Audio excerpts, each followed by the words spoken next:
Alors, je pense qu'il y a 2 endroits, il y a les adultes et les enfants. Au niveau des adultes, c'est vrai que tout ce qui est l'émotion qui tourne autour de la peur, du stress, de l'anxiété, de l'angoisse, elle est existante. Il ne faut pas oublier qu'on a d'autres émotions. Par contre, je crois que je vais vous le dire tout de suite, une émotion, elle est ni bonne ni mauvaise.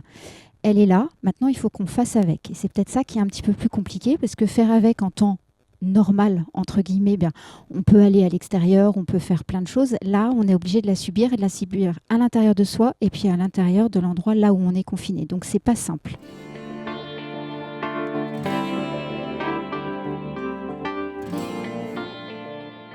Pas tout à fait, en tout cas.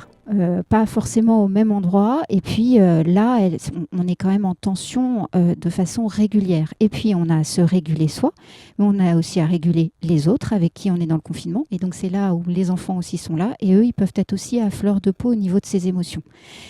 La première des choses qui est importante, c'est que l'émotion, il faut savoir la reconnaître. Donc, ça veut dire en parler. Est-ce qu'on a le vocabulaire? En fait, on ne naît pas avec le vocabulaire des émotions. Donc, ça s'apprend. Et à un enfant, va être important de lui apprendre la peur, la joie, la tristesse, le dégoût. Voilà, toutes ces émotions-là, eh bien, ça va être important d'en avoir le vocabulaire. Et déjà, de savoir dire je suis triste, j'ai peur, c'est déjà très important. Après, voilà, comment on fait, ça, c'est autre chose. Mais déjà, de la nommer, cette émotion, c'est important.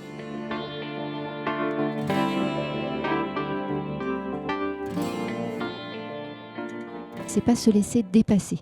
Eh bien, la première des choses, pas se laisser dépasser, c'est déjà admettre dans quelle émotion on est. On a toujours l'impression que si on en parle, on va se sentir envahi. Non, en parler, c'est déjà la calmer un petit peu, cette émotion. Moi, il y a un livre que j'aime beaucoup. Il y a 2 livres pour les enfants que j'aime beaucoup, mais qui sont aussi pour les parents.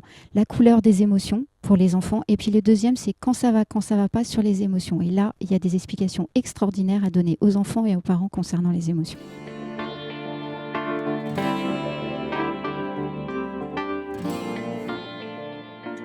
Oui, passe par la verbalisation. L'idée qu'on ressent aussi quelque chose dans le corps, donc savoir l'exprimer. Et après, il y a des techniques, par exemple, pour savoir mettre des mots, le bonhomme des émotions. Si vous allez regarder dans la communication non violente, il y a vraiment des outils très intéressants au niveau de la verbalisation.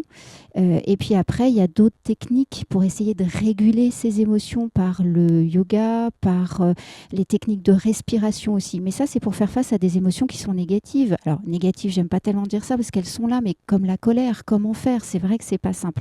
Donc apprendre la régulation, c'est aussi important et ça passe nécessairement par le langage. Et il ne faut pas hésiter à se faire aider si on a des difficultés à poser des mots dessus.